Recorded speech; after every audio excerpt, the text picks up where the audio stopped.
Well, Little Rock, this is, we're kind of winding down Poor Man on the Roof in more ways than one, aren't we, Aaron? Yep. This could be at least you and I's last hurrah. Could be the last one, but hopefully people will continue, obviously, to keep supporting the community in these kind of adventures. Yeah, it's one of those things that's really needed, especially this time of year.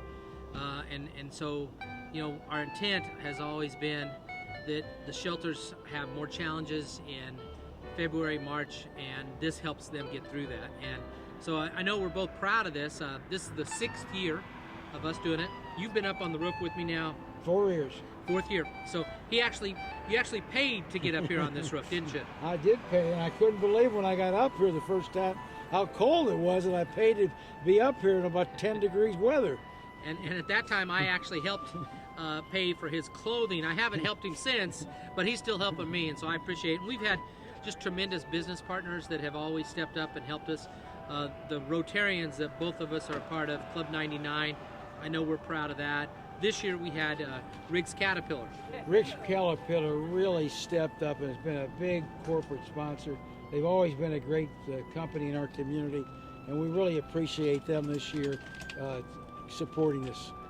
Well, and then to top that off, we had 2 banks that have, you talk about an investment, and that's what banks do. First Community Bank and Arvest both jumped in and helped, and we appreciate that. It's not too late if you're a bank to come on down today on the 31st or even later on, because we always need the donation to go into our Bright Future program. And then our construction teams, boy, Nabholz Construction, we're going to have a donation coming in from Baldwin Shell. Middleton Heat and Air has come in. Metro Disaster has been here. SSC has been a part of it. Hey, one of the key partners that's been with us really now, I think almost the same time you came in, Aaron, is Kroger. And this year they did it up again for us. They came in with $10,000 worth of gift cards. Now think about that, gift cards, and that gives a little bit of flexibility for those. Half of those are going to the church, half going to Bright Futures. Gives us a flexibility to really help families that maybe have an immediate emergency or immediate need. And so very, very grateful that Kroger has always been a part of Poor Man on the Roof. Just wonderful corporate sponsorship. And then I love, and maybe you'll tell your favorite story about this, but the one thing that I saw this year, 2 things. One was me on a man-made, almost like a house, where they used it to have the pre-K students understand what Poor Man on the Roof was all about. I thought that was fantastic. The other thing I thought fantastic this year was that Otter Creek Elementary, with about 400 students, came in with $800 worth of cash, along with 3 pickup trucks worth of canned goods.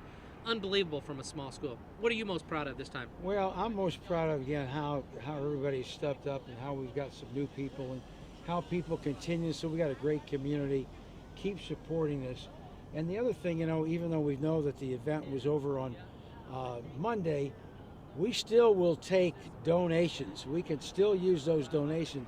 So still, we appreciate any kind of donations later on.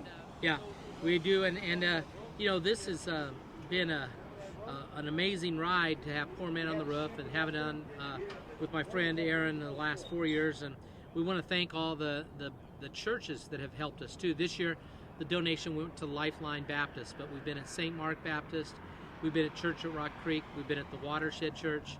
I think I'm missing one other one that we had. And then we had a shelter down in the southwest part of our city. So, every year we've had different churches that we've given to. This year, Lifeline Baptist. I can't wait to see Pastor Dial's face when he gets to see how much food has been donated to go towards their pantry. And I think the other thing this year is that people really appreciate Mike Poore's leadership in bringing this to Central Arkansas. It's really meant a lot to the community, and we hope again that this will continue, because this would be a nice legacy for Mr. Poore and what he has done for the Central Arkansas Little Rock School District. Well, now I'll finish with this then, is that I think about it, and this isn't really about me, it's about kids. And we've had kids engaged on this in every which way, from the donations I talked about with Otter Creek. Roberts Elementary is on its way down here in a few minutes with big donations. Baseline has been huge year after year. This year, Baseline students were the ones that picked what was going to be the coldest day. Every year we have kids pick the day. Kids come up with marketing strategies and approaches. Kids just saying that they love this. It's fun, and it's a goal, and it's one that they can go, work to attain, and it makes a difference. So I'm really proud that we've got kids so engaged, and that's of course the secret to any success in a school is getting kids engaged and getting them excited about something, and they're going to learn and they're going to grow, and they're going to go do something for somebody else ultimately when we have that happen, and that's why this is a big deal. Get stuff into shelters, but it's also about having kids take some ownership. And when you got kids donating to others, even when maybe they come from some hardships, that's pretty special. It really is. So, Poor Man on the Roof, been fun. Mr. Lubin, we do hope somebody else will pick up this as I leave, but it's been a treat to be with you over the last 4 years. This is a great example of the community coming together for a need and for a cause. We saw that with the pandemic, where everyone stepped up, the community, into ensuring that everyone had meals, but not only meals, ensuring that their welfare was where it needed to be in the midst of the pandemic. And we understand the need to be helpful despite the need. Yeah. And so we are grateful for that. Well, we're going to get him up on the roof in a few minutes and let him check it out. Stretching a little bit. And we've got to, we want to thank the city of Little Rock, and really even beyond that. There have been people that have donated that are outside the community, and it's really awesome. So thank you so very, very much. Final word, Aaron? I think Mike said if we get a day next year or in the future that's around 0 degrees, I think he said he'd be back to see us. Well, that's a challenge that I may have to own, but I don't think I said that. But I'm hoping to be on a golf course in 80-degree weather from here on out. But on the other side, this has been a real passion and fun. So, hey, Little Rock, we have a phrase that we always use, which is called the power of us. That phrase wasn't really generated by me. It was generated to me from all the different people as I came in this community. And this symbolizes the power of us. It symbolizes what a community do when we all work together to go make a difference for somebody else. And it's a recipe that works on anything. People come together, amazing things happen.